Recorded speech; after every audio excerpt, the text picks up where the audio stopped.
تو جب اللہ کو دیکھیں گے نا تو اللہ تعالیٰ فرمائیں گے میرے وعدے پورے ہو گئے؟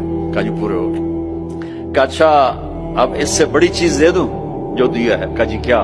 کہ جاؤ میں راضی ہو گیا، اب کبھی ناراض نہیں ہوں، اب کبھی ناراض نہیں ہوں۔ وہ اللہ کہے گا مانگو مانگو مانگو، آج میں تمہیں دینا چاہتا ہوں اپنی شان کا۔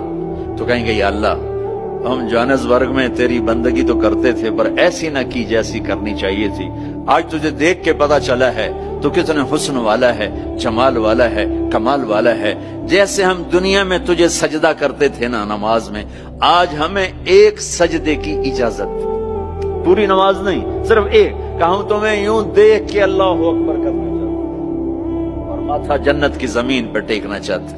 ہائے ہائے ہائے، میرا اللہ کیا کہے گا؟ میرا اللہ کہے گا میرے بندو جوہانسبرگ میں تم میرے بندے تھے، میں تمہارا مالک تھا، میں لارڈ تھا، تم سلیو تھے، میں مالک تھا، تم غلام تھے، تمہارے ذمہ میری عبادت تھی، تم جنت میں آ گئے ہو، میں تمہارا ہوسٹ ہوں، میں تمہارا میزبان ہوں، تم میرے مہمان ہو، اور مہمان سے کام نہیں لیا جاتا، کوئی سجدہ نہیں، جاؤ مزے کرو، ایک سجدہ بھی نہیں کرنے دے گا، ایک سجدہ۔